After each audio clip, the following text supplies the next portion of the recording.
Hello दोस्तों, आज basically हम लोग इस वीडियो में बात करेंगे कि पॉलिटिक्स क्या होता है। तो हम लोग पिछले वीडियो में जाने थे कि पॉलिटिक्स क्या होता है, लेकिन दीनदयाल उपाध्याय के बीए फर्स्ट सेमेस्टर के जो सिलेबस का हिस्सा है कि उसी में पॉलिटिक्स के बाद सिलेबस है politics as art of government, politics as art of compromise, politics is a power.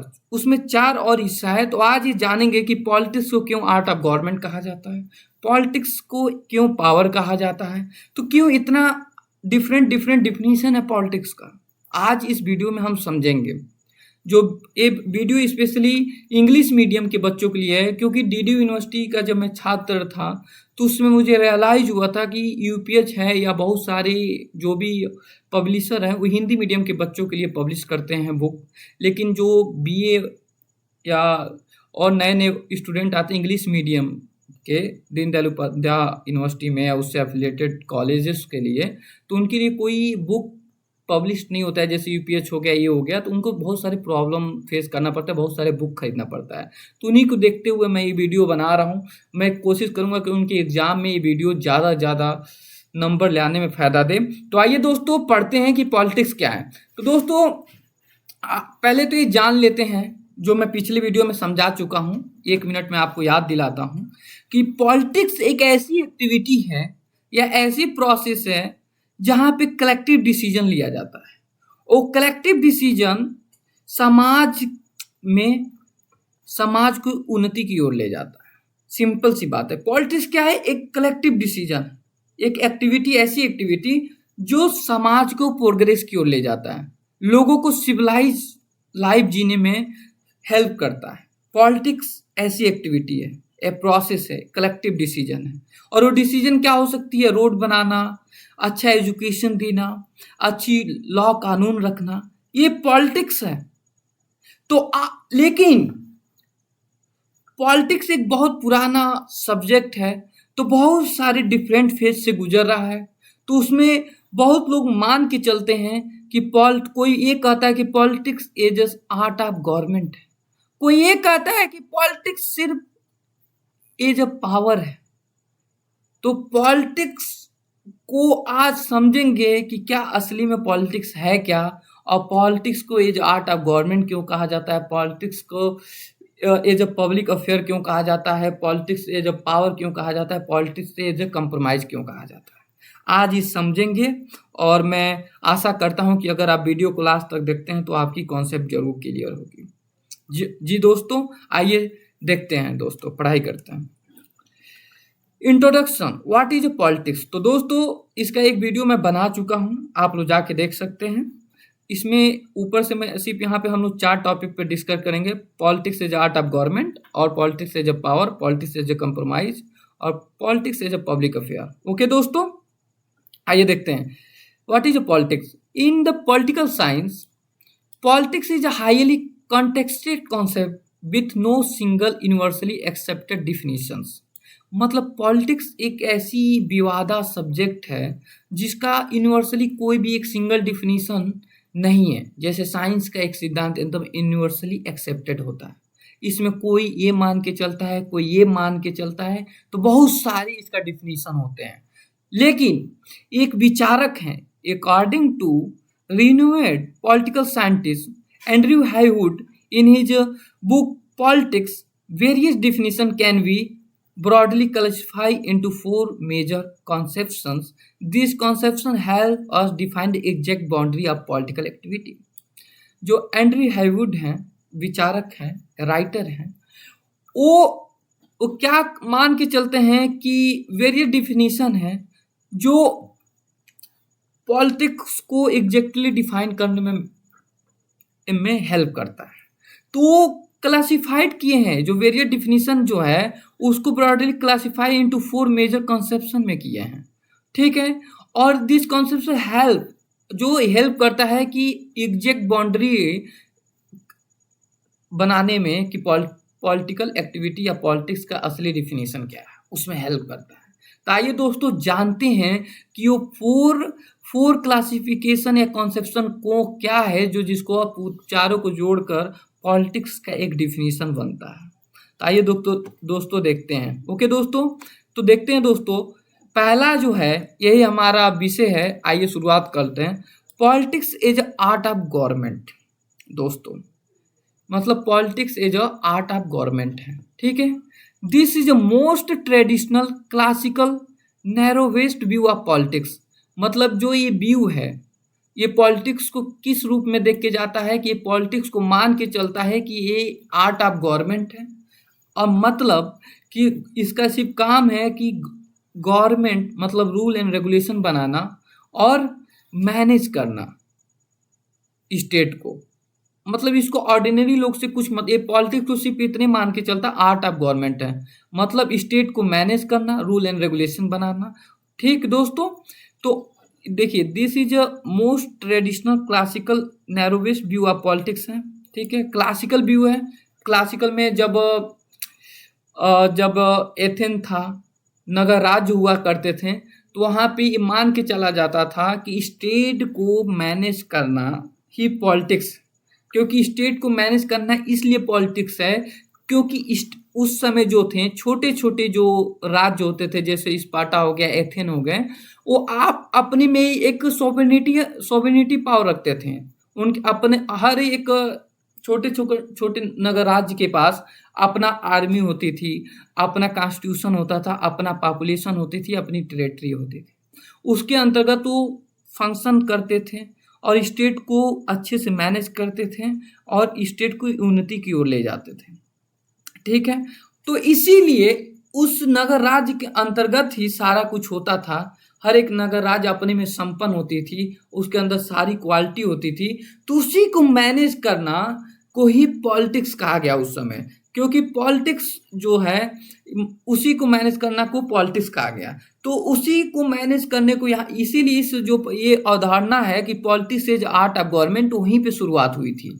वही नगर राज्य यूनान के लोग कहते थे कि पॉलिटिक्स जो है इज आर्ट ऑफ गवर्नमेंट है, जिसका काम है कि स्टेट को मैनेज करना, स्टेट में जितनी चीज़ें उसके लिए रूल एंड रेगुलेशन बनाना, और स्टेट का जो 3 ब्रांच होता है, गवर्नमेंट का 3 ब्रांच होता है, लेजिस्लेटिव, एग्जीक्यूटिव, जुडिशरी, वही 3 ब्रांच तक ही पॉलिटिक्स है।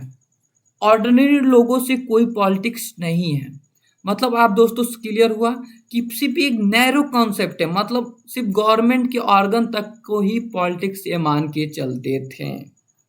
मतलब आजकल के लोग जैसे हम लोग हो गए, गवर्नमेंट को वोट देते हैं, हमारी वोट किस आधार पर हम वोट देते हैं, किससे प्रभावित होते हैं, उनका कुछ लेना देना नहीं।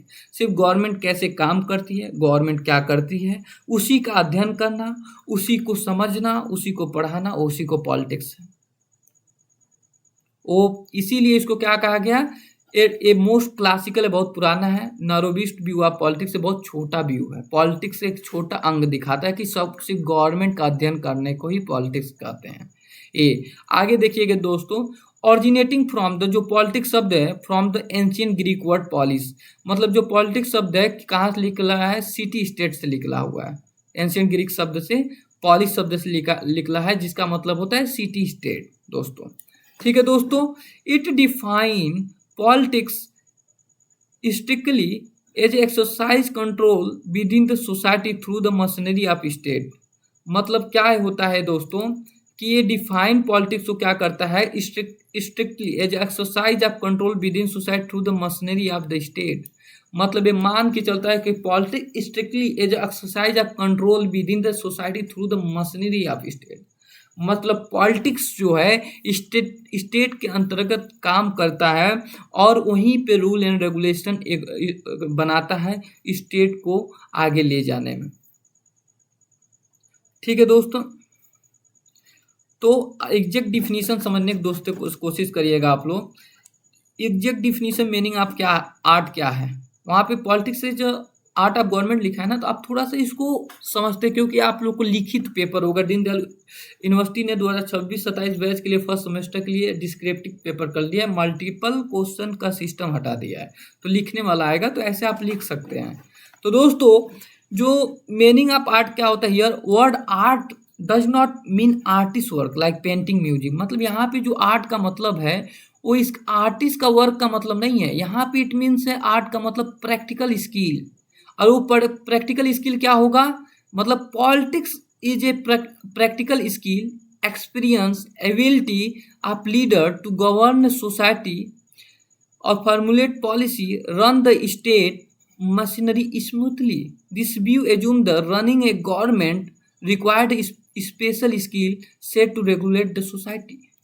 मतलब दोस्तों समझने की कोशिश करिएगा, politics is art of government का मतलब ये नहीं है कि पेंटिंग करना, इसका मतलब है प्रैक्टिकल स्किल। वो प्रैक्टिकल स्किल क्या है? वो पॉलिटिक्स में प्रैक्टिकल एक्सपीरियंस होना चाहिए। वो एक्सपीरियंस एबिलिटी ऑफ लीडर होना चाहिए कि जो सोसाइटी को अच्छे वे से गवर्न करे, पॉलिसी बनाए और क्या करे, रन द स्टेट करे और स्टेट को एकदम स्मूथली अच्छे ढंग से रन करे, जहाँ पे स्टेट प्रोग्रेस करे और लोगों को भी फायदा पहुंचाए।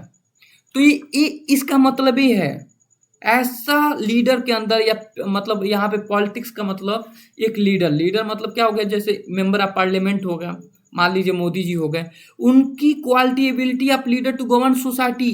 मोदी जी की क्वालिटी जैसे आज वो राम मंदिर बना दिए, 370 आर्टिकल को मॉडिफाई कर दिए, तो उनकी क्वालिटी जिसे भारत देश की उन्नति हो, इसी को जैसे लीडर अपनी स्किल प्रैक्टिकल स्किल से देश को रेगुलेट करते हैं और तरक्की की ओर ले जाते हैं, इसी को आर्ट कहते हैं। वो स्किल जिसके आधार पर वो देश को चलाते हैं, उसी को स्किल कहा जाता है। तो इसीलिए politics is art of government है, सिर्फ आर्ट ऑफ गवर्नमेंट है, ठीक है। तो दिस व्यू जो ये व्यू है, assume that run the government required special skill set to regulate the society. मतलब ये व्यू मान के चलता है कि गवर्नमेंट चलाने के लिए एक स्पेशल स्किल की जरूरत होती है, तभी जाके आप गवर्नमेंट चला सकते हो।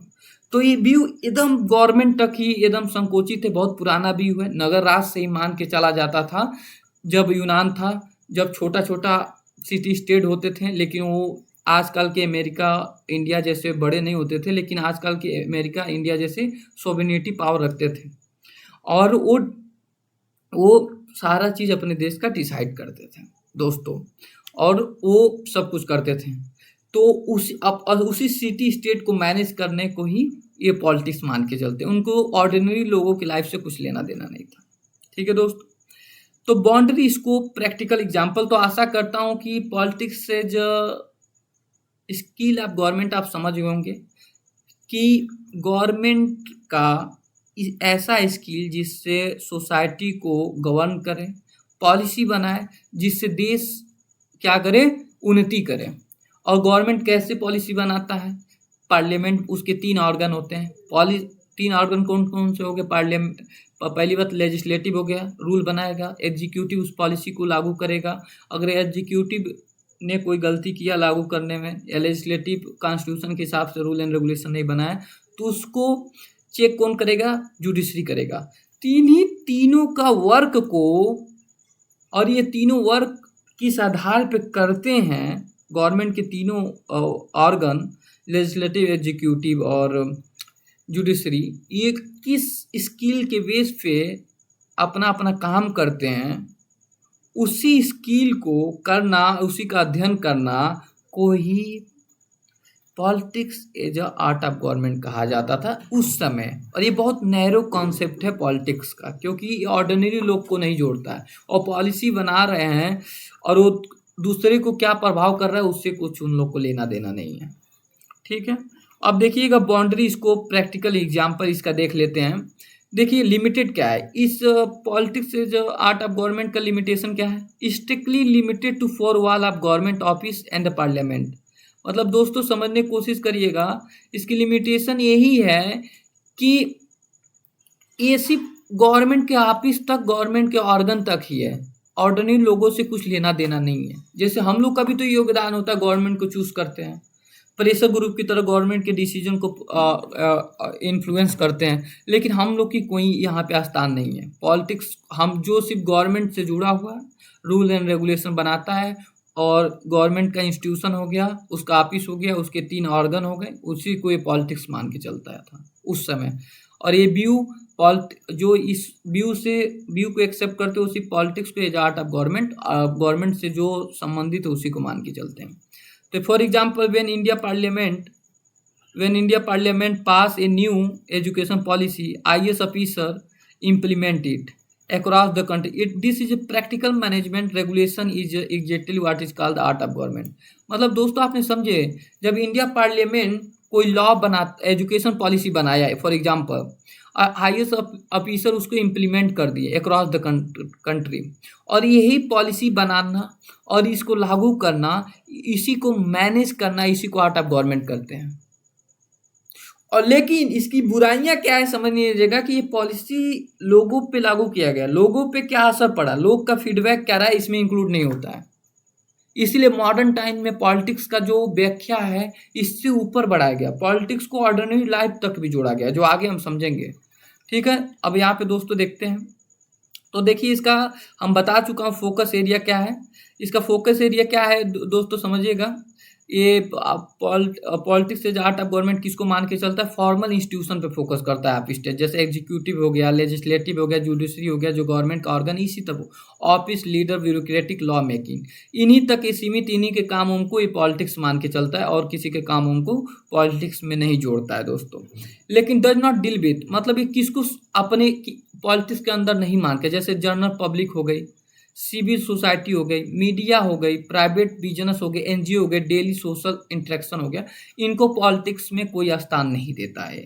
इसीलिए इसको नैरो कॉन्सेप्ट ऊपर मैंने कहा था, और इसको नैरो कॉन्सेप्ट माना जाता है दोस्तों, क्योंकि आजकल में हम लोग का भी तो कुछ हक है। इसीलिए देखिए पॉलिटिक्स को सिंगल कोई डिफाइन अच्छे से नहीं किया है, लेकिन हम लोग लास्ट में जानेंगे कि पॉलिटिक्स क्या है, या इससे पहले मैं कोई भी एक बहुत फुल वीडियो बनाया, उसमें मैंने बताया कि पॉलिटिक्स क्या है, आप लोग जाकर देख लीजिएगा दोस्तों।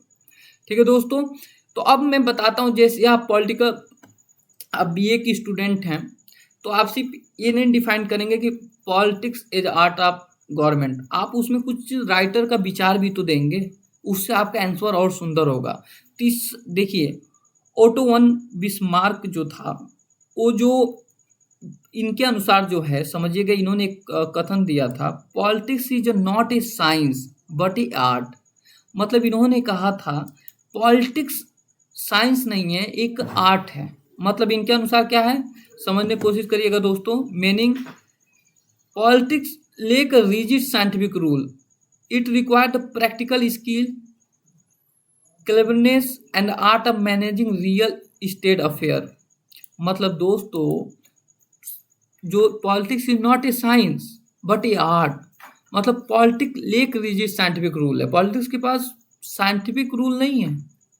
ठीक है, इसकी प्रैक्टिकल लाइफ की जरूरत है और एक समझदारी की जरूरत है, जिससे लोग के रियल लाइफ को अच्छा बनाया जा सके और स्टेट को अफेयर को अच्छे से मैनेज किया जा सके। क्योंकि स्टेट के अफेयर में लोग हैं, इमोशन है, उसको आप फैक्ट के आधार पे नहीं नाप सकते हो, फैक्ट के आधार पे नहीं नाप सकते हो और उसको हर चीज़ इंसान की इमोशन को मेजर नहीं कर सकते हो। तो इसीलिए ये बोल के चलते हैं ये बिस्मार्क जी। ठीक है, उसके बाद एक और आते हैं जो बहुत फेमस डिफिनीशन है, J.W. गार्नर, ये जरूर लिखिएगा, ये बहुत फेमस कोटेशन है। Political science begin and and with state, मतलब पॉलिटिकल साइंस का शुरुआत और अंत भी स्टेट के अंदर ही होता है। मतलब without a government state there is no politics, मतलब गवर्नमेंट और स्टेट के बिना कोई पॉलिटिक्स नहीं है। मतलब पॉलिटिक्स का शुरुआत और पॉलिटिक्स का अंत स्टेट के बाहर अंदर ही होता है। पॉलिटिक्स, स्टेट के बिना पॉलिटिक्स नहीं है। तो ये डिफिनीशन आप जरूर लिखिएगा दोस्तों। स्टेट है, स्टेट में लोग हैं, स्टेट अपना टेरेटरी होती है, अपना गवर्नमेंट होता है, वहाँ पर रूल एंड रेगुलेशन बनते हैं, वहीं पे एक पॉलिटिक्स पाया जाता है। जंगल में थोड़े पॉलिटिक्स मिलेगा। ठीक है दोस्तों, समझ आया दोस्तों। तो दोस्तों ये चीज़ politics is art of government हम लोग समझ गए, हम लोग दो व्यक्ति का कोटेशन भी देख लिए। तो अब समझ लेते हैं, जो ये मान के चलते हैं लोग पॉलिटिक्स जो है इज आर्ट ऑफ गवर्नमेंट है, उसका हम लोग मेरिट देख लेते हैं कि अगर इसमें लिखिएगा ना इसका मेरिट क्या है। तो देखिए क्लियर बाउंड्री, मतलब ये जो provide highly defined legal framework for study political science, मतलब ये उस समय छोटे छोटे जब यूनान राज्य होते थे उस समय इसने प्रोवाइड किया था पॉलिटिकल साइंस का जो लीगल फ्रेमवर्क है उसका अध्ययन करने फोकस करवाया था। और दूसरा इसका मेरिट क्या है, administrative value, help the student understand how government actually function implement law. जैसे गवर्नमेंट का फंक्शन क्या है, ऑर्गन क्या है, कैसे पॉलिसी इंप्लीमेंट करता है, इसके थ्रू आदमी समझ सकता है। भले ही उसका असर लोगों पे क्या पड़ता है, लोग क्या उसमें अपना भूमिका निभाते हैं, उसका अध्ययन पे फोकस नहीं करता है। इस डिफिनीशन के अनुसार पॉलिटिक्स जो मान के चलता है, ये आर्ट ऑफ गवर्नमेंट। ठीक है, अब डिमेरिट दोस्तों इसकी क्या है समझिएगा। एलिटिस्ट जो है complete ignore the political effect of ordinary citizen, media, civil society. मतलब दोस्तों एक कंप्लीट सिटीजन्स को, मीडिया को, सिविल सोसाइटी को भूल जाता है। जैसे आज देखिएगा हमारा फार्मर बिल था, प्रेशर ग्रुप आए इस किसान यूनियन ने, लोगों ने विरोध किया तो गवर्नमेंट ने पॉलिसी चेंज कर दी। तो गवर्नमेंट की पॉलिसी को, गवर्नमेंट के तीनों ऑर्गन को पब्लिक भी तो इम्फेक्ट करती, मीडिया भी तो असर करती उनके रूल एंड रेगुलेशन। तो ये चीज इसमें समाहित नहीं करता है, इसीलिए इसको नैरो डिफिनीशन ऑफ पॉलिटिक्स कहा जाता है, politics as art of government. ठीक है दोस्तों, दूसरा जो है ये मेन चीज़ों को भूल जाता है। जैसे हम ही लोग गवर्नमेंट को चूज करते हैं, हम लोग किस आधार पर वोट देते हैं भी भूल जाता है। पॉलिटिकल सोशलाइजेशन, ये सब इसमें समाज सिर्फ पॉलिटिक्स के मान के चलता है कि आर्ट ऑफ गवर्नमेंट, मतलब गवर्नमेंट का जितनी कंपोनेंट है उसी का अध्ययन करना, उसी के फंक्शन को अध्ययन करना। तो इसीलिए नैरो डिफिनीशन ऑफ पॉलिटिक्स है जो कंप्लीट एग्जैक्ट सही नहीं हो सकता मेरे हिसाब से। इसका लास्ट जो है इसका जो definition, narrow focus, can not explain how political power actually operate outside the formal institution. मतलब can not explain how political power actually operate outside the formal institution. जो फॉर्मल इंस्टीट्यूशन, लेजिस्लेटिव, एग्जीक्यूटिव एक institution हो गए formal, इसके बाहर politics कैसे काम करती है उसको एक्सप्लेन करता ही नहीं है। ये ऑर्डिनरी लोग को नहीं समाहित करता है, सिविल सोसाइटी को नहीं समाहित करता है। इसलिए ये नैरो कॉन्सेप्ट ऑफ पॉलिटिक्स है। लेकिन आप स्वयं सोचो, जब 2500 साल पहले उसमें व्यक्ति नगर राज्य का कॉन्सेप्ट दिए, नगर राज्य होता था, उनका अपना कॉन्स्टिट्यूशन होता था, और उसको ही मैनेज करने को एक पॉलिटिक्स कहते थे, स्किल आर्ट ऑफ गवर्नमेंट कहते थे। तो क्या ये गलत है? उस समय उन्होंने इतना सोचा, ये बहुत बड़ी बात है। हमारा देश तो धर्म जाति पात पे फंसा हुआ था, लेकिन उन्होंने सोचा, एक अच्छा सिद्धांत दिया, वही बहुत बात, क्योंकि वो सिद्धांत दिए तभी तो जाके इसकी कमियां को दूर करके दूसरा सिद्धांत आया। अगर वो सिद्धांत देते नहीं तो कमियां दूर करके कैसे कोई नया प्रिंसिपल आता। तो जो सिद्धांत देता है कोई कमी जरूर होती है, कंप्लीट नहीं होता है, उसको मॉडिफाई करके ही आता है। अगर वो सिद्धांत नहीं देते तो नया सिद्धांत आता ही नहीं। तो जो कमियां बताता है उसी से अच्छाइयाँ भी आती है। तो हमेशा जो आपकी कमियां गिना रहा है तो उसको रिस्पेक्ट करना चाहिए, क्योंकि वो आपको बेहतर इंसान बनाना चाहता है। दोस्तों, तो हम समझ गए कि पॉलिटिक्स का हम लोग एक आर्ट ऑफ गवर्नमेंट के रूप में देखें कि politics is art of government के रूप में है, लेकिन पॉलिटिक्स पूरी तरह आर्ट ऑफ गवर्नमेंट नहीं है। वो एक पॉलिटिक्स का एक छोटा सा रूप है कि आर्ट ऑफ गवर्नमेंट। ठीक है, तो politics as a public affair है। अब दूसरा इसका देखते हैं कि पॉलिटिक्स को कई लोग मान के चलते हैं कि politics as a public affair भी कहलाता है। ठीक है दोस्तों, तो जैसे हम लोग आर्ट ऑफ गवर्नमेंट देखें, अब जानते हैं कि पॉलिटिक्स कैसे एक पब्लिक अफेयर। तो बहुत सारे जो लोग हैं या बहुत सारे ग्रुप हैं मान के चलते हैं इस डिफिनीशन की पॉलिटिक्स जो है एज अ पब्लिक अफेयर है। ठीक है दोस्तों, तो आइए देखते हैं। Tracing its root to back to Aristotle conception broaden scope of politics beyond government building. ठीक है दोस्तों, मतलब जो इस पॉलिटिक्स से जब पब्लिक अफेयर को ट्रेस किया जाता है अरिस्टोटल से, जिन्होंने पॉलिटिक्स से जो आर्ट ऑफ गवर्नमेंट जो सिर्फ गवर्नमेंट बिल्डिंग तक ही सीमित था, उससे बड़ा बना देते हैं। और इसको बड़ा कहाँ तक बना देते हैं समझिएगा दोस्तों। Aristotle is divide human life into 2 distinction sphere. मतलब अरिस्टोटल जो है 2 भागों में ह्यूमन लाइफ को बांट देते हैं।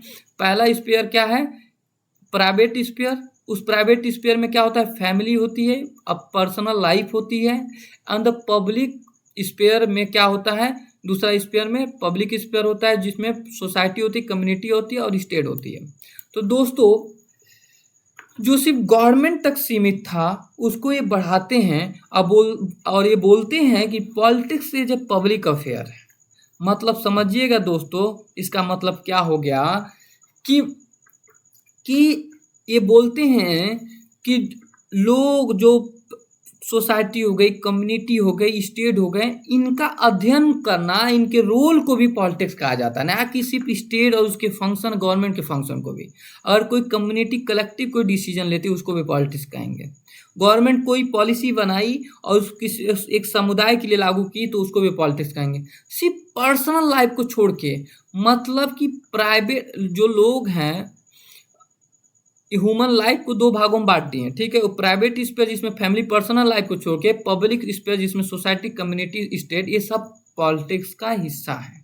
आगे देखिएगा कैसे दोस्तों, समझने की कोशिश करिएगा। What is a public affair? Aristotle ने दो भागों में बांटा, समझिएगा। It refer to issue, problem या decision that affect the whole community या society collectively rather than just one individual. Public affair एक ऐसी इशू होती है, प्रॉब्लम या decision that affect whole community. मतलब समझिएगा कि ऐसी प्रॉब्लम या डिसीजन जो पूरे लोग को या पर अफेक्ट करता है, असर डालता है, ना कि सिर्फ इंडिविजुअल को, इसी को पब्लिक अफेयर कहते हैं, ठीक है। तो देखिएगा यहाँ पे, politics is a management of the public sphere by making collective decision to achieve the common goods and improve the society। मतलब ये इनके अनुसार क्या है, समझने की कोशिश करिएगा।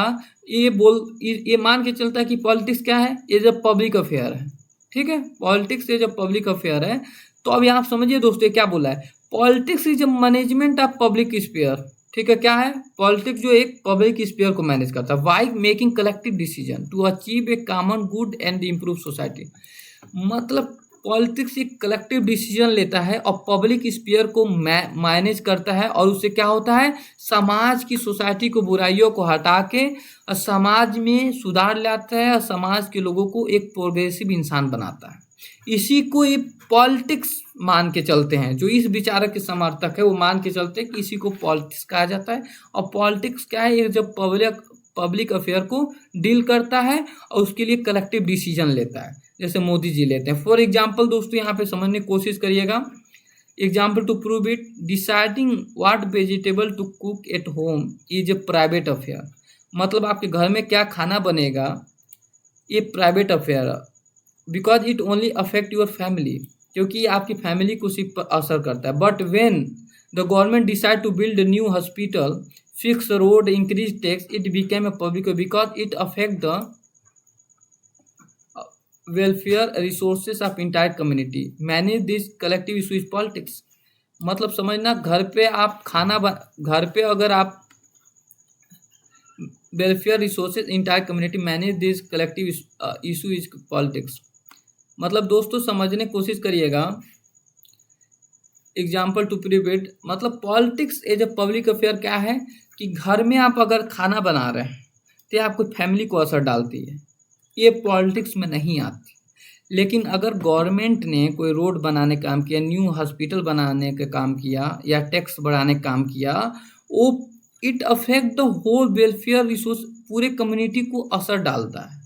तो इसी चीज़ को मैनेज करना, इसी चीज़ के लिए जो पूरे कम्युनिटी पे असर डालता है उसके लिए rule and regulation banana, collective decision लेना, इसी को पॉलिटिक्स कहा जाता है।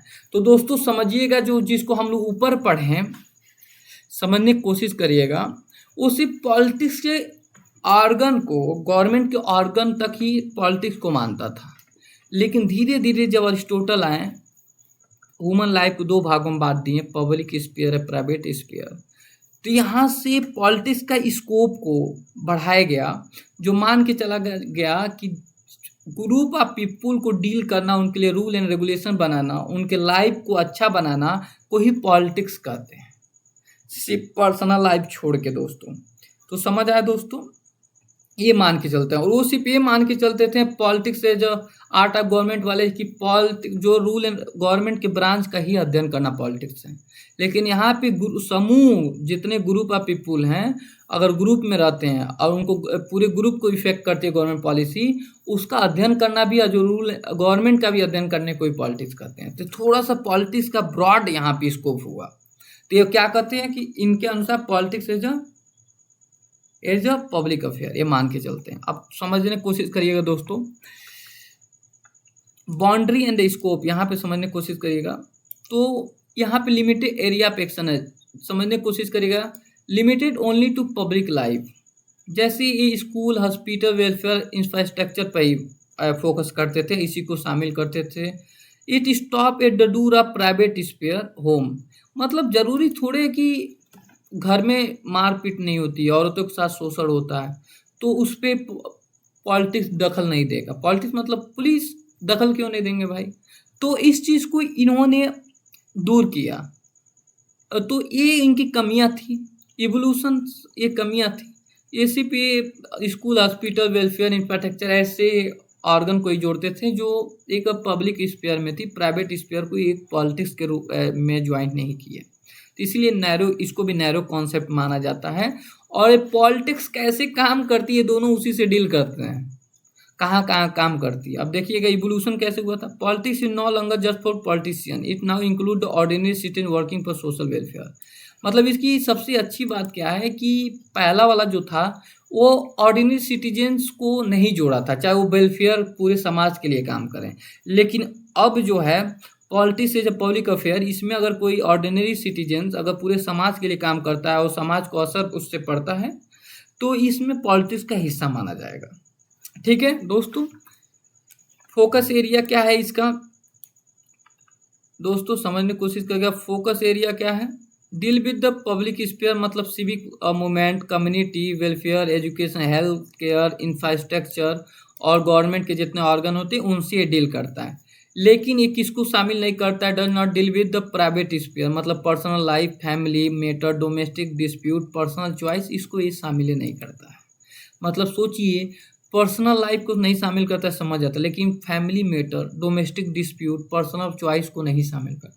औरतों के साथ पति शोषण करते हैं मान लीजिए, उसको शामिल नहीं कर रहा है, तो ये पॉलिटिक्स का अंग नहीं है। पॉलिटिक्स का काम होता है कि किसी के लाइफ को बेहतर बनाना, ये कहाँ काम कर रहा है? तो इसके लिए ये इसको भी इसीलिए नैरो कॉन्सेप्ट कहा जाता है। तो समझने की कोशिश करिएगा दोस्तों यहाँ पे।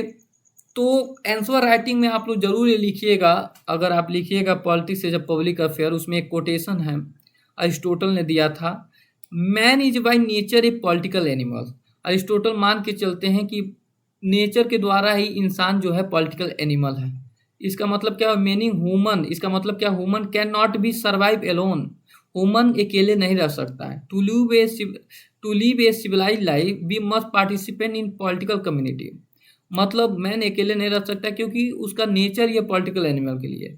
अगर उसे सिविलाइज लाइफ रहना है तो उसको पॉलिटिकल कम्युनिटी में रहना पड़ेगा, एक ग्रुप ऑफ पीपल में रहना पड़ेगा, तभी वो अपना डेवलप कर पाएगा और हैप्पीनेस प्राप्त कर पाएगा। उसी तरह एक दूसरी जो राइटर हैं अन्ना हैरेंट, ठीक है, इनका भी एक बहुत प्यारा कोटेशन है, इसको भी रटिएगा दोस्तों, इस पर लिखिएगा, politics is a most noble of all human endeavour, मतलब क्या? Stepping out of selfish private life to work for public welfare is our highest duty. मतलब समझिएगा, अन्ना हैरेंट जो कहते हैं politics is a most noble of all human endeavour, मतलब समझने की कोशिश किया, अगर कोई व्यक्ति अपना सेल्फिश प्राइवेट जीवन को छोड़ के वो पब्लिक वेलफेयर के लिए काम करता है तो इसी को पॉलिटिक्स कहते हैं, इसी को हाईएस्ट ड्यूटी कहते हैं। ठीक है, मतलब पॉलिटिक्स का मतलब क्या है कि लोगों के वेलफेयर के लिए काम करना। तो क्या इसका मतलब समझिएगा, politics is a public affair, मतलब ये सिर्फ गवर्नमेंट के एक्शन को थोड़े पॉलिटिक्स मान रहा है, मतलब जो भी व्यक्ति समुदाय के लिए काम करते हैं अपने घर का छोड़ के, उसको ये पॉलिटिक्स मान के चलते हैं। और जो politics as art of government, सिर्फ वही जो गवर्नमेंट के ऑर्गन है वो स्टेप लेते हैं, उस वहाँ तक ही पॉलिटिक्स सीमित मानते हैं। लेकिन ये जो है थोड़ा ब्रॉड पॉलिटिक्स के दायरा को बढ़ाएं, इसको जो मानते हैं, मान के चलते हैं जो भी चीज़ ग्रुप समूह को प्रभावित करती है उसको पॉलिटिक्स कहा जाता है। मतलब ऐसा इंडिविजुअल भी अगर समुदाय के लिए काम कर रहा है तो ये पॉलिटिक्स है।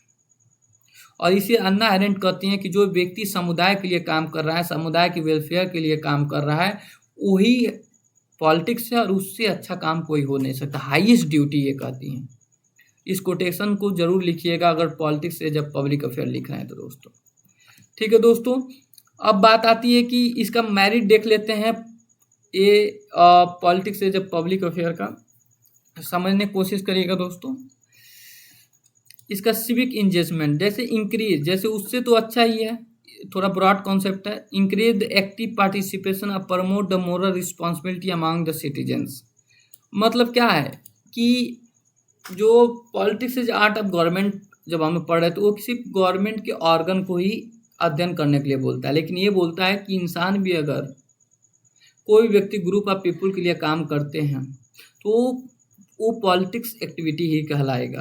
तो इससे क्या होगा, लोग प्रेरित होंगे, समुदाय के लिए काम करेंगे, तो सिविक इंगेजमेंट को प्रेरणा देता है। और ये थोड़ा पॉलिटिक्स को कॉन्सेप्ट को या स्कोप को ब्रॉड करता है। दूसरा दोस्त, ये जो इस विचार को मान के चलते, दूसरा जो है welfare focus, connect the politics directly with the public policy and collective community betterment. ठीक है, आप समझ गए होंगे दोस्तों। दूसरा इसका डीमेरिट क्या है, feminist critics.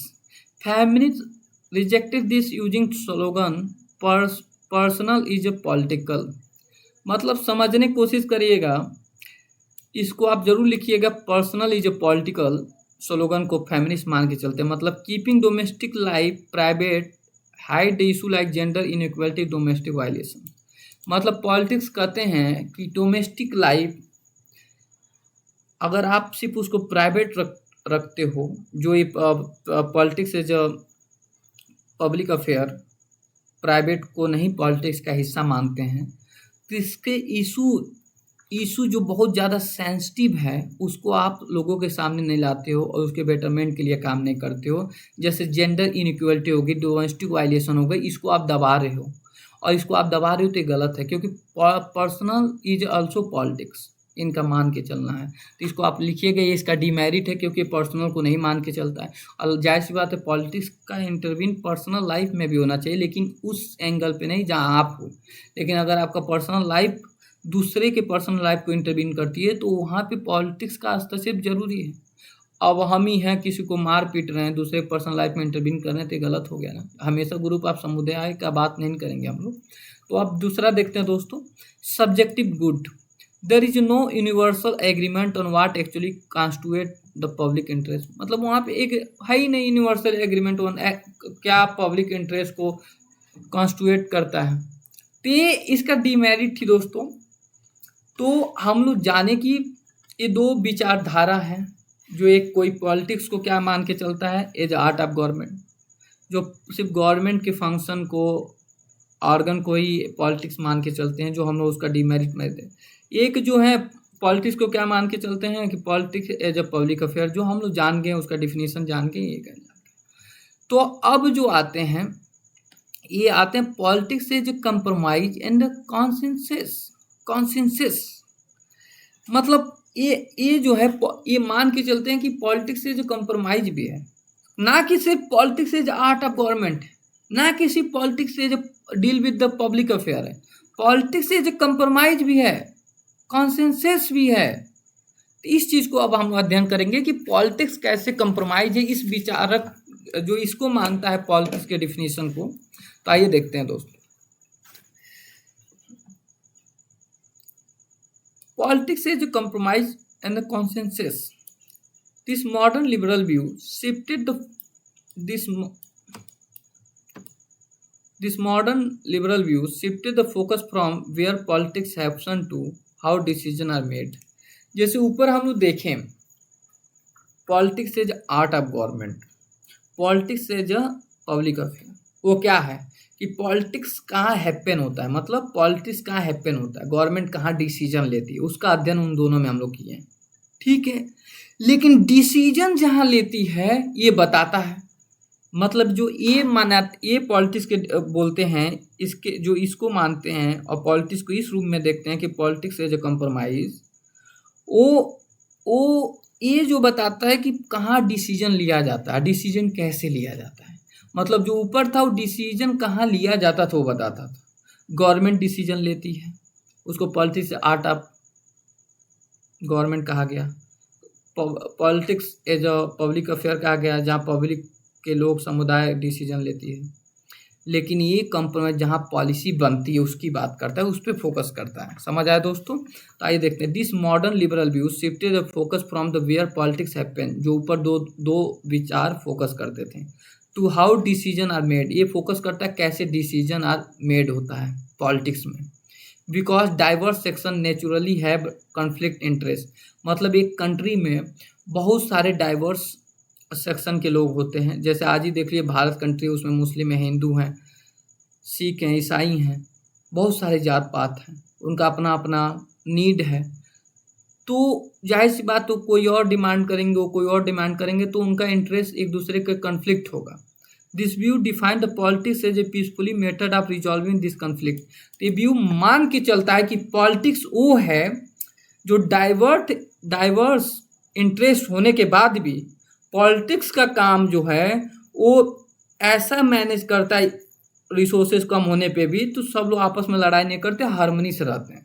For example Bharat में इतना ज़्यादा जात पात है, लेकिन 1976 में 42वां अमेंडमेंट के तहत सेकुलरिज्म टर्म जोड़ दिया गया। पॉलिटिक्स का एक्शन था, इंदिरा गांधी गवर्नमेंट ने जोड़ दिया, ठीक है। उसने सेकुलरिस्ट टर्म जोड़ दिया। क्यों? क्योंकि जात, जितनी जात है, मुस्लिम, हिंदू, सिख, ईसाई, आपस में हार्मनी में रहे, सबको अपना धर्म को फॉलो करने का अधिकार मिले। इसी को तो पॉलिटिक्स कहा जाता है कि पॉलिटिक्स का काम है कि ऐसा डिसीजन ले, कॉम्प्रोमाइज करके चले और लोगों की सहमति लेके चले, कॉन्सेंसस, कि लोग सहमति भी रहें और देश की यूनिटी भी हो, लड़ाई झगड़ा भी ना हो, और कोई भी देश के एक भी अंग छूट ना जाए, इंक्लूसिव ग्रोथ हो। इसी को ये जो विचार है, ये पॉलिटिक्स को इसीलिए कॉम्प्रोमाइज कॉन्सेंस मान के चलता है। मतलब इतना सारा विचार होने के बाद भी, पॉलिटिक्स का काम है, इतना सारा इंटरेस्ट होने के बाद भी, एक देश में इतना सारा डिमांड होने के बाद भी, और उसमें रिसोर्सेज कम होने के बाद भी, ऐसा रिसोर्सेज को यूज करो, यूटिलाइज करो, कलेक्टिव डिसीजन लो जो सबको खुश करे और सब उस पर सहमति हो जाए। कैसे डिसीजन मेड होता है जिससे लोग खुश होते हैं, तो यहाँ पे हम लोग जानेंगे। आगे दोस्तों देखेंगे कि meaning and of the compromise. दोस्तों, meaning of compromise consensus in politics. Compromise मतलब देखो, हिंदी मीनिंग इसको कहते हैं समझौता दोस्तों। It mean a give a take process where competing group agree to lower their demand salutary to reach a acceptable settlement. मतलब जहाँ दो लोग के बीच में समझौता होता है दोस्तों, इसी को कंप्रोमाइज कहते हैं। कॉन्सेंसस, आम सहमति, it mean reaching a broad collective agreement where everyone agree to live peacefully with the final decision।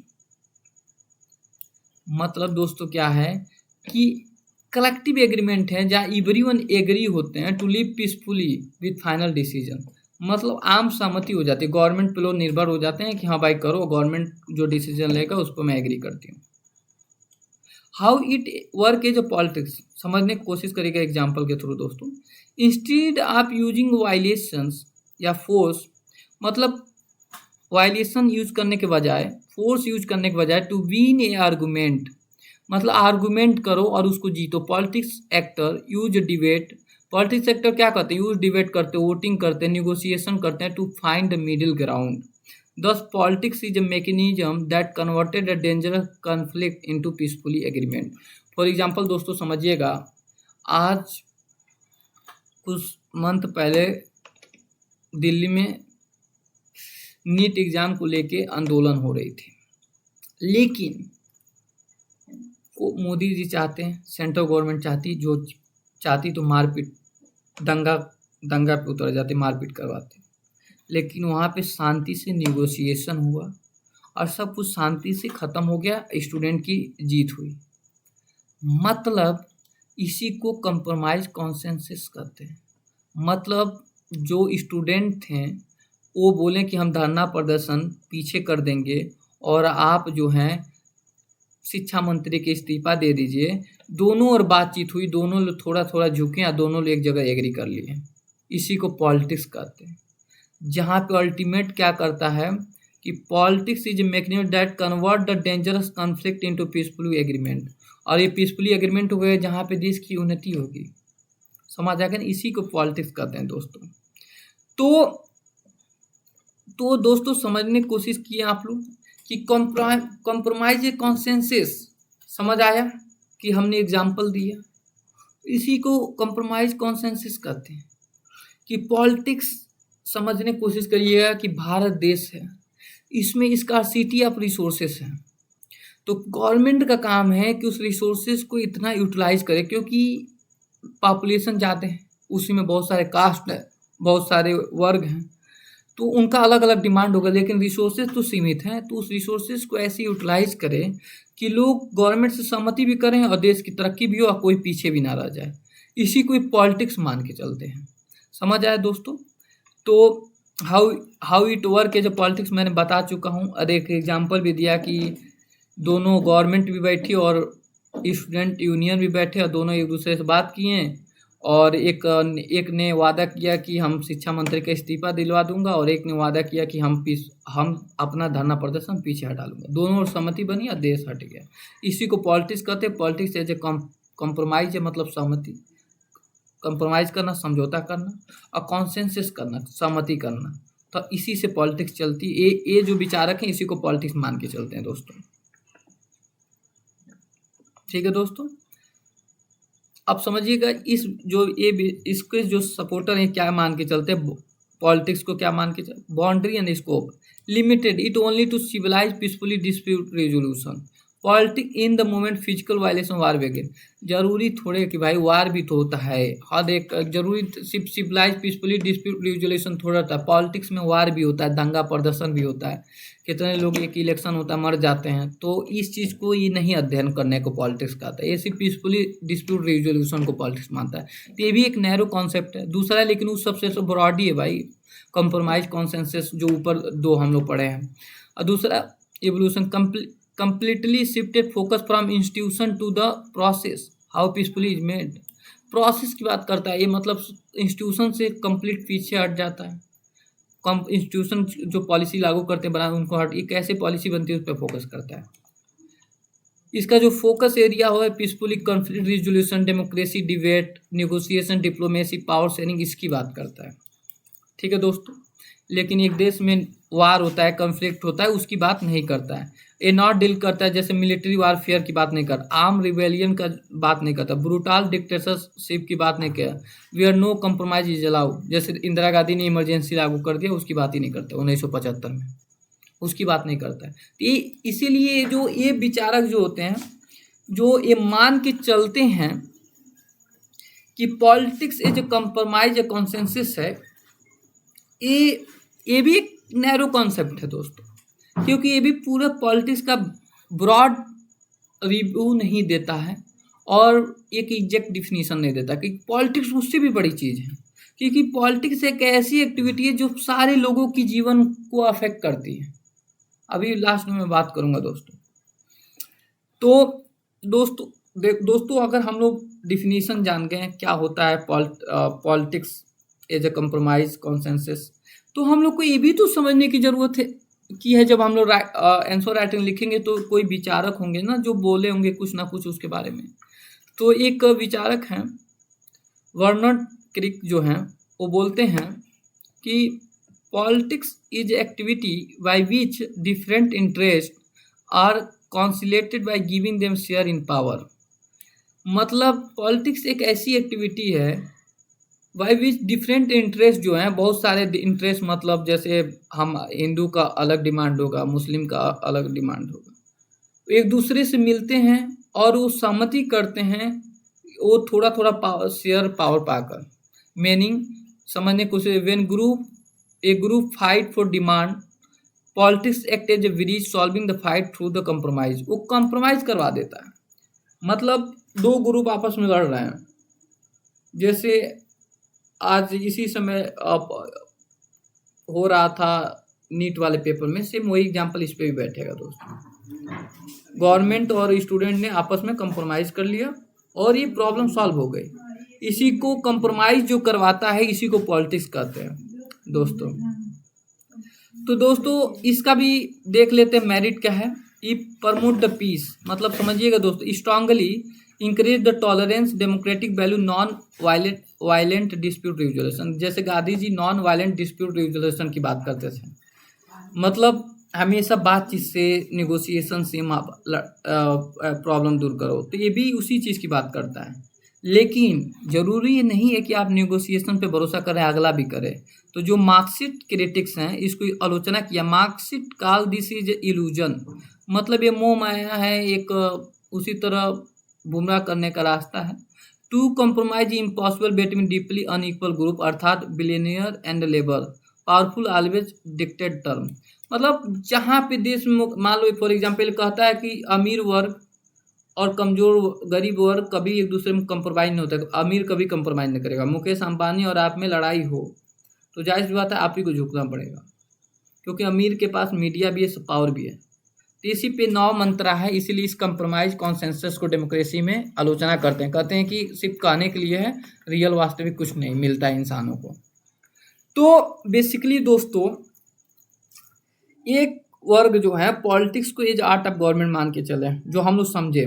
एक वर्ग है politics as a study of public affair मान के चले, और एक जो है एक मान के चले politics as a compromise consensus, कि पॉलिटिक्स क्या है, दो लोगों के बीच में सहमति करवाता है, दो इंटरेस्ट डिफरेंट इंटरेस्ट है उसमें सहमति करवाता है। मतलब आज हमारे देश में इतने जात पात हैं, वो जात पात हैं, उनका डिफरेंट इंटरेस्ट है, उस इंटरेस्ट को ऐसे मैनेज करना और जो रिसोर्सेज इसका सिटी ऐसे डिस्ट्रीब्यूट करना कि आपस में लड़ाई ना हो, हार्मनी में रहें और साथ में तरक्की करें, इसी को ये पॉलिटिक्स मान के चलते हैं। लेकिन इसकी कमियां हैं, ये पॉलिटिक्स से जो स्ट्रगल भी है, दूसरे देश से लड़ाई भी होती है, तो इसको ये भूल जाते हैं कि पॉलिटिक्स का कंपोनेंट वो भी है। तो इसीलिए ये भी जो है एक नैरो डिफिनीशन है पॉलिटिक्स का दोस्तों। तो आइए दोस्तों अब देखते हैं लास्ट जो है वो है पॉलिटिक्स एज अ पावर। दोस्तों एक लास्ट है politics as a power. This is a most realistic radical universally accepted modern definition. मतलब ये पॉलिटिक्स एज अ पावर जो है ये मोस्ट रियलिस्टिक है और universally accepted modern definition. It argue that politics exist everywhere. Politics is essentially continuous human struggle to acquire, maintain, exercise power over other to control limited resources। मतलब ये ऐसी politics, ये जो वर्ग हैं जो पॉलिटिक्स को मान के चलते हैं कि ये जो पावर है, इसको ये यूनिवर्सली एक्सेप्टेड डिफिनीशन है पॉलिटिक्स का, और ये मान के चलते हैं कि पॉलिटिक्स एग्जिस्ट एवरीवेयर। और ये क्या करता है, पॉलिटिक्स हमेशा ह्यूमन स्ट्रगल, पॉलिटिक्स हमेशा ट्राई करता है कि स्ट्रगल करे to acquire and maintain exercise over the order to control limited emotion. मतलब पॉलिटिक्स का मतलब होता है ऐसी पावर जिसके थ्रू दूसरे को कंट्रोल करे और दूसरे को अधीन अपने अंदर किए रहो और लिमिटेड रिसोर्सेज को अपना बना लो, इसी को पॉलिटिक्स मान के चलते हैं। और आप इस पूरी दुनिया में देख सकते हैं दोस्तों, आज अमेरिका रसिया यूक्रेन की लड़ाई हो रही है, ये भी क्या है, एक दूसरे को कंट्रोल करने के लिए, पावर बढ़ाने के चक्कर में है। ठीक है, रूस क्यों लड़ाई कर रहा है यूक्रेन से, कि अमेरिका नाटो का मेंबर बनने वाले हैं। कौन बनने वाले हैं नाटो का मेंबर? यूक्रेन। तो अगर नाटो का मेंबर बन जाएगा तो रसिया के बगल में यूक्रेन का बाउंड्री है, तो अगर अमेरिका का दोस्त बनेगा, नाटो का पार्ट बनेगा, तो रसिया को खतरा हो जाएगा। तो अपना सेफ्टी के लिए, अपने पावर को स्ट्रांग करने के लिए उसको नाटो का मेंबर बनने से रोक रहा है। समझ, इसके लिए लड़ाई लड़ रहे हैं। तो हर जगह वार होता रहता है। पॉलिटिक्स में दो पॉलिटिकल पार्टी आपस में लड़ती रहती है, मुझे पावर मिल जाए। दो भाई आपस में लड़ते रहते हैं कि मुझे जमीन मिल जाए। दो क्लास के लड़के आपस में पढ़ते रहते हैं, कंपटीशन करते रहते हैं कि मुझे पावर मिल जाए।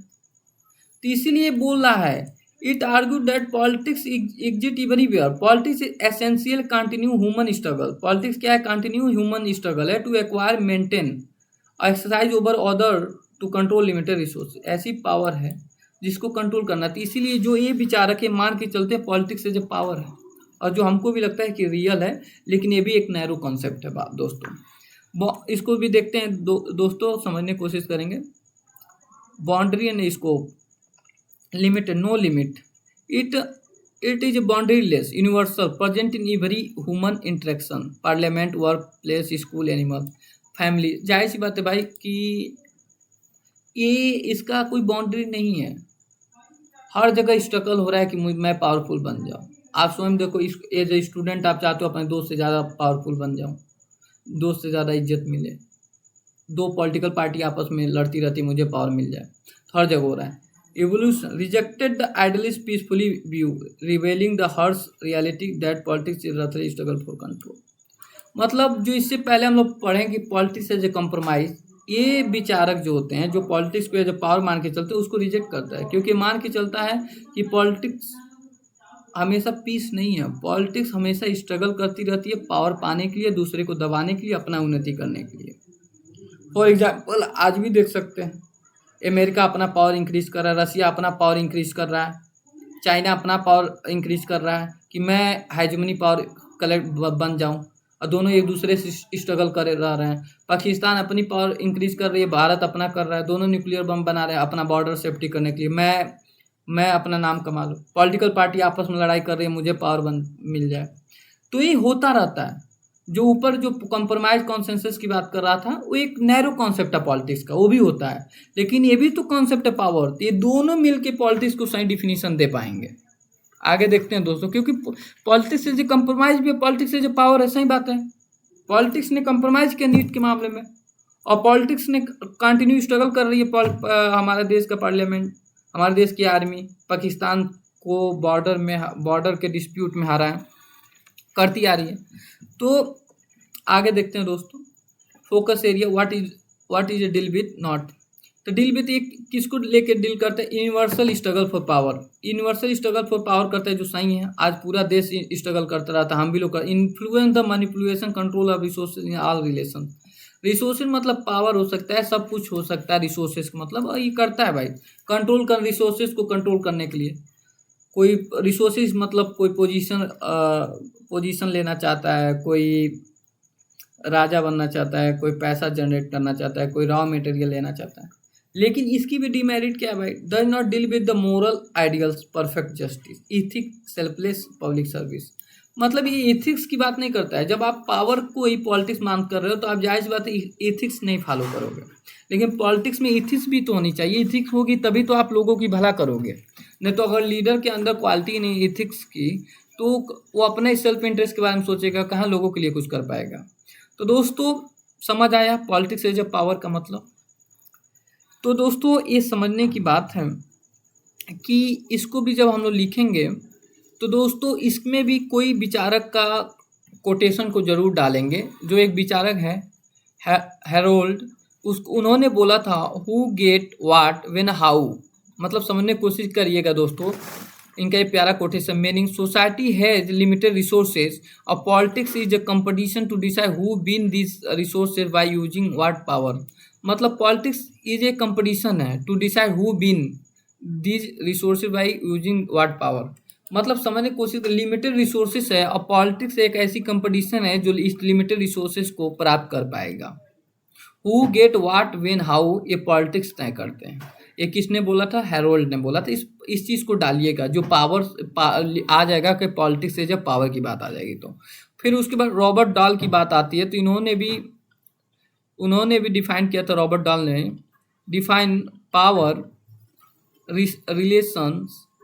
Relationally, A has power over B. ठीक है, A has power over B, B है A, if A can make B do something B could not otherwise do. मतलब समझने की कोशिश करिएगा दोस्तों, power is visible in decision making, hidden in second, agenda setting, depend in the third, preference, shaping the brain washing.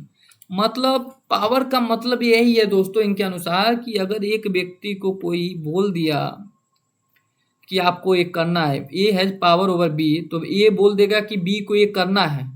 मतलब मोदी जी ने बोल दिया योगी जी को ये करना है, तो योगी जी को करना ही पड़ेगा। ठीक है, समझ नहीं, इसी को पावर कहते हैं। तो ये पॉलिटिक्स एक ऐसी पावर है जो अगर आपके पास है तो लोग आपकी सारी बात मानेंगे। तो दोस्तों इसकी भी मेरिट देख लेते हैं, लेकिन ये थोड़ा सा और सारे विचारकों से, जितनी हम लोग पढ़ें कि पॉलिटिक्स के डिफिनीशन से, ये थोड़ा ब्रॉड है, लेकिन ये भी कंप्लीट नहीं है। क्यों दोस्तों, समझिएगा। मेरिट क्या है? रियलिस्टिक एनालिटिक, ठीक है दोस्तों। Expose the hidden practical reality behind all social interaction, define who truly influence decision. मतलब जाहिर सी बात है कि ये एक्सपोज करता है ये पॉलिटिक्स का डिफिनीशन कि कोई भी इंटरेक्शन होता है, मोदी जी किसी से मिले, अभी मेलोनी से मिले, मेलोडी टॉफी गिफ्ट दिए थे। मोदी जी के मिलने के पीछे भी अपने देश की यूनिटी होगा, उनका कोई प्लान होगा। तो एक्सपोज करता है कि सब लोग की कोई भी कुछ करते हैं, इंटरेक्शन करते हैं, सोशल इंटरेक्शन करते हैं, उसके पीछे पावर को बढ़ाना का ही रीजन होता है। दूसरा दोस्तों देखेंगे इसका एक्सप्लेन इनइक्वालिटी। तो ये दोस्तों देखेंगे perfectly explain the unequal distribution of resources and political influence in society. तो दोस्तों बात इतनी सी है कि ये सही बात है, परफेक्ट डिफाइन करता है।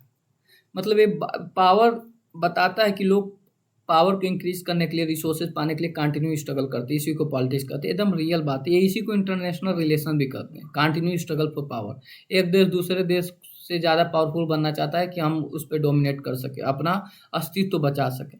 इसी को realist school of international thought भी बोलते हैं दोस्तों। तो दोस्तों आप समझिएगा इसका डिमेरिट क्या है। Cynical, paint a very negative picture of human nature, reducing the politics to dirty game. मतलब पावर पे जब ये पॉलिटिक्स गेम है तो ये पॉलिटिक्स को गंदा बनाता है, इसका डिमेरिट हो गया। निगलेक्ट कॉपरेशन, और ये जो ये विचारक हैं पॉलिटिक्स को जो पावर मान के चलते हैं, वो कॉपरेशन पे तो बात कर ही नहीं सकते हैं। Neglect cooperation, ignore the cooperative consensus building justice orient aspect of society. जैसे एक देश में कॉन्सेंस समझौता भी तो होता है। देखो भारत हमेशा पावर को इंक्रीज करना चाहता है, लेकिन उसके अंदर समझौता करने की चीज़, अपने देश की बात आती है, अपने देश के लोग से लड़ाई होती है तो मोदी जी हमेशा समझौता करते हैं। जैसे फार्मर बिल वापस ले लिए थे, ये नीट वाले मामले में भी इस्तीफा दिलवा दिए थे। तो एक देश में पावर के लिए स्ट्रगल तो है, लेकिन वहाँ पे उस पॉलिटिक्स में कॉन्सेंसस भी है। समझने की बात है, उस पॉलिटिक्स में गवर्नमेंट के आर्ट ऑफ गवर्नमेंट भी है, उस पॉलिटिक्स में जो है डील विद पब्लिक अफेयर भी है। तो सिर्फ पॉलिटिक्स से जब पावर, यही नहीं ना कहा जा सकता है पॉलिटिक्स के डिफिनीशन को। तो आज हम लोग ये समझ लिए दोस्तों कि, तो एक चीज़ मैं एक चार्ट फ्लो में ये चारों को एक साथ समझा देता हूँ दोस्तों, समझने की कोशिश करिएगा। आर्ट ऑफ गवर्नमेंट, जो एक विचारक मान के चलते हैं कि politics is art of government है, ये ट्रेडिशनल व्यू है, ठीक है, ठीक है। और ये रनिंग स्टेट मशीनरी, सिर्फ स्टेट की मशीनरी पे फोकस करता है। Only inside the government office की बात करता है। और पॉलिटिशियन ब्यूरोक्रेटिक्स इसके की एक्टर होते हैं, और की थिंकर जो है गार्नर हो गए, बिस्मार्क हो गए दोस्तों। पब्लिक अफेयर का जो बात कर रहे हैं, पब्लिक अफेयर इसमें ट्रेडिशनल ये भी है, मोरल है, ठीक है। वर्किंग फॉर कॉमन गुड्स की बात करता है, मतलब इसमें अगर कोई व्यक्ति कॉमन गुड के लिए काम कर रहा है तो पॉलिटिक्स है, ठीक है। इन द पब्लिक स्फीयर है, ओनली है, ये पब्लिक स्फीयर की बात करता है। एक्टिव सिटीजन्स की बात करता है, जो सिटीजन समाज के भलाई के लिए काम करते हैं वो पॉलिटिक्स के हिस्सा कहलाएंगे। इसके जो मेन राइटर हैं अरिस्टोटल, अन्ना हैरेंट है दोस्तों। और जो मॉडर्न ऑप्टिमिस्टिक हैं, पीसफुली कॉन्फ्लिक्ट रेजोल्यूशन है, ठीक है दोस्तों। स्टॉप वायलेशंस बेगिंग है, कंपेटिव इंटरेस्ट ग्रुप है, वर्नर की लिख है दोस्तों। ये जो पावर है modern realistic struggle for domination है दोस्तों। तो दोस्तों आपको एक चीज़ मैं समझा देता हूँ, समझने की कोशिश करिएगा 1 मिनट में। जो व्यक्ति पॉलिटिक्स को एज आर्ट ऑफ गवर्नमेंट मानता है वो भी, पर ये पॉलिटिक्स का करेक्ट डिफिनीशन नहीं है, क्योंकि पॉलिटिक्स सिर्फ ये जब management of the art of state है और गवर्नमेंट के जितने ऑर्गन हैं उसी का अध्ययन करना अगर पॉलिटिक्स है तो ये गलत है। क्योंकि सिर्फ गवर्नमेंट के organ legislative, judiciary, executive, permanent executive और उसके ऑफिस को अध्ययन करना गलत नहीं है, क्योंकि वो पॉलिसीज जिसके लिए बनाते हैं, हम लोग वोट देते हैं, हम लोग का भी तो अध्ययन इसमें शामिल होना चाहिए। ऐसी पॉलिटिक्स से जैसी पब्लिक अफेयर है तो ये भी गलत है, क्योंकि रूल एंड रेगुलेशन जो बनाएगा उस उसको अगर आप पॉलिटिक्स मान रहे हो, समुदाय से डील हो रहा है, तो औरत जो रूम के अंदर रह रही है उनके साथ मारपीट हो रहा है, उनके साथ शोषण, उसका क्या? तो पब्लिक अफेयर भी पॉलिटिक्स नहीं है। और कंप्रोमाइज कॉन्सेंसस भी पॉलिटिक्स हमेशा नहीं, क्योंकि पॉलिटिक्स में हमेशा कंपटीशन भी तो होता है, कम कि हम आगे बढ़ जाएं, वो आगे बढ़ जाएं, जैसे पॉलिटिकल पार्टी आपस में कंपटीशन करती रहती है। लेकिन और जो अगर कोई व्यक्ति ये मान के चलता है सिर्फ पॉलिटिक्स पावर है, तो ये भी सही नहीं है, क्योंकि पॉलिटिक्स पावर तो है लेकिन उसके साथ पॉलिटिक्स कंप्रोमाइज भी है। देख लो भारत देश में कंप्रोमाइज भी है, पॉलिटिक्स भी है। तो इसीलिए पॉलिटिक्स का करेक्ट डिफिनीशन जो है, पॉलिटिक्स असली में है क्या, ये नैरो कॉन्सेप्ट है पॉलिटिक्स के डिफिनीशन के, लेकिन असली में जानेंगे कि पॉलिटिक्स है क्या, ये आप लोग के लिए लेकर आया हूँ। What is a real politics, जो सिलेबस के समझने की कोशिश करिएगा दोस्तों, या जब आप आंसर राइटिंग लिखिएगा तो लास्ट में इसको जरूर लिखिएगा, और ये आपके आंसर को और अच्छा बनाएगा। Conclusion, what is a real politics? As Henry Haywood brilliantly summarized the first two conceptions, government and public affair define the politics by its location, where it happen. देखिए जो एंड्री वुड जो थे, उन्हीं के बुक से लिया गया चारों conception, politics as a public affair.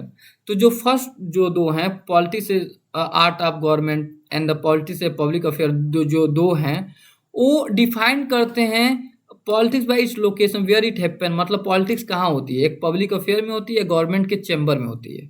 लेकिन जो व्हेन लास्ट टू जो कॉन्सेप्शन है, compromise in the power, politics is A compromise and the politics is A power, define politics is a process how it happen, मतलब एक politics कैसे happen होती है वो ये बताती है बात, जो आपको समझ आएगा। जैसे दो चीज पॉलिटिक्स कहाँ होती है, वो दो चीज बताती है। जैसे पॉलिटिक्स गवर्नमेंट के 3 ऑर्गन के द्वारा किया जाता है, ब्यूरोक्रेसी के द्वारा किया जाता है, और पब्लिक अफेयर्स जैसे सिविल सोसाइटी हो गई, इनके द्वारा पॉलिटिक्स किया जाता है। तो ये लोकेशन है, कौन व्यक्ति करते हैं, लेकिन प्रोसेस क्या है पॉलिटिक्स का, कंप्रोमाइज कैसे पॉलिटिक्स डिसीजन लेती है और कैसे रूल एंड रेगुलेशन बनाती है, ये कंप्रोमाइज सिखाता है।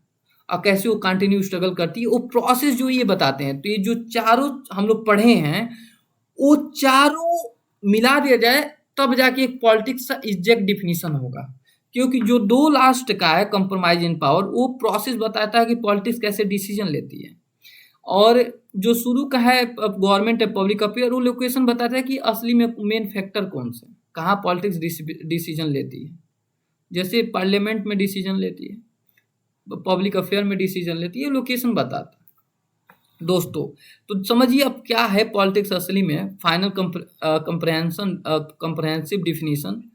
To truly understand the politics we must combine all this view, मतलब ये चारों व्यू को हम कंबाइन कर देंगे। Therefore real politics can be define as the, real politics को हम लोग कैसे डिफाइन कर सकते हैं समझिएगा दोस्तों, the continue social process, politics को हम क्या डिफाइन कर सकते हैं, continue social process through which individual, a group with diverse interests, struggle for power, resolve their conflict through compromise, make a collective decision to run a government, ultimate aiming to manage a public affair and the resources। मतलब क्या है दोस्तों, समझने की कोशिश किए होंगे आप लोग। देखिए एक पॉलिटिक्स एक कंटिन्यू सोशल प्रोसेस है, जिसके माध्यम से इंडिविजुअल या ग्रुप डाइवर्स, इंडिविजुअल या ग्रुप मतलब डाइवर्स इंटरेस्ट या ग्रुप या इंडिविजुअल स्ट्रगल करते रहते हैं फॉर पावर के लिए, और रिजॉल्व देयर कॉन्फ्लिक्ट, वो आपस में डाइवर्स इंटरेस्ट है तो जाहिर सी बात है कॉन्फ्लिक्ट होगा। तो इस पॉलिटिक्स के थ्रू इस कॉन्फ्लिक्ट को सॉल्व करते रहते हैं, और वो किसके थ्रू सॉल्व करते हैं, कंप्रोमाइज के थ्रू, और मेक अ कलेक्टिव डिसीजन, और वो पार्लियामेंट के रूप में वो कलेक्टिव डिसीजन लेते हैं टू गवर्नमेंट को रन कर सकें। Ultimate aiming to manage a public affairs and resources, मतलब जो पॉलिटिक्स का एम है कि वो पब्लिक रिसोर्सेज को मैनेज करें और पब्लिक अफेयर को मैनेज करें, जिससे लोगों का भला हो। तो अल्टीमेट दोस्तों समझने की कोशिश करिए। अब मैं अपने भाषा में पॉलिटिक्स को बताता हूं, जो समझने में आसान होगा कि आप गूगल का विकिपीडिया करिएगा तो पॉलिटिक्स का मतलब क्या होता है, एक एक्टिविटी जो इसका असली मीनिंग एक एक्टिविटी या ऐसी एक्टिविटी या ऐसा प्रोसेस या कलेक्टिव डिसीजन जिसमें ग्रुप या पीपुल या ग्रुप या पीपुल लेते हैं जिससे समाज का भला होता है। और वो डिसीजन क्या हो सकती है, कंप्रोमाइज करना हो सकती है, रिसोर्सेस मैनेज करना हो सकती है, और कलेक्टिव डिसीजन लेके रोड बनाना हो सकती है, कुछ भी हो सकती है जिससे समाज का भला हो सकता है। समझ आया नहीं? यही पॉलिटिक्स है। तो चारों को अगर हम लोग मिला देंगे तब जाके पॉलिटिक्स बनेगा, क्योंकि पॉलिटिक्स एज अ पावर है, पॉलिटिक्स एज अ कंप्रोमाइज भी है, politics as a art of government है, और politics as a public affair है। क्योंकि फॉर एग्जाम्पल समझने की कोशिश करिएगा दोस्तों, क्योंकि पॉलिटिक्स में as a art of government है, मतलब कैश गवर्नमेंट के जो ऑर्गन हैं, जैसे हमारे देश में पार्लियामेंट ही रूल एंड रेगुलेशन बनाती है, जुडिशरी उसको रेगुलेट करती है। लेकिन politics as a public affair भी तो है, क्योंकि पॉलिटिक्स जो है एनजीओ से भी डील करती है, politics as a pressure group से भी डील करती है, पॉलिटिक्स से जो लोगों से डील करती है, तो पॉलिटिक्स से जो प्रेशर ग्रुप भी हुआ, पॉलिटिक्स से जो कंप्रोमाइज भी है। आज देखिए पॉलिटिक्स जब भी देखती है तो दूसरे देश के साथ कंप्रोमाइज करती है, जैसे ऑयल पाने के लिए कंप्रोमाइज हो रहा है, नीट एग्जाम में मोदी जी ने कंप्रोमाइज किया। ठीक है दोस्तों, असेम पॉलिटिक्स से जो पावर है, क्योंकि पॉलिटिक्स के डिसीजन को सब लोग मानते हैं, कंटिन्यू स्ट्रगल होता है पावर एक्यूमुलेट करने के लिए, प्राप्त करने के लिए। तो ये चारों को अगर हम मिला देंगे तब जाके एक पॉलिटिक्स का सही डिसीजन होगा, डिफिनीशन होगा कि व्हाट इज अ पॉलिटिक्स। तो politics as a power, politics as a compromise, politics as a public affair, politics as a art of managing government, ये चारों को इंक्लूड कर देंगे और ये चारों जो फंक्शन करते हैं एक साथ कलेक्ट कर देंगे तब जाके पॉलिटिक्स का सही डिफिनीशन बनेगा। ये अकेले कोई भी पॉलिटिक्स का पर्याप्त डिफिनीशन नहीं होगा। तो दोस्तों ये बीए का first unit Deendayal Upadhyay university के सिलेबस के अनुसार हमने ख़त्म कर दिया 2 वीडियो में। आशा करते हैं ये वीडियो आप लोग को समझ आई होगी। अगर वीडियो पसंद आए तो like and share and subscribe करिए, और दोस्तों कोई बहुत मेहनत से वीडियो बनाता है तो ज़रूर उसको like and share and subscribe करिए। जय हिंद, जय भारत।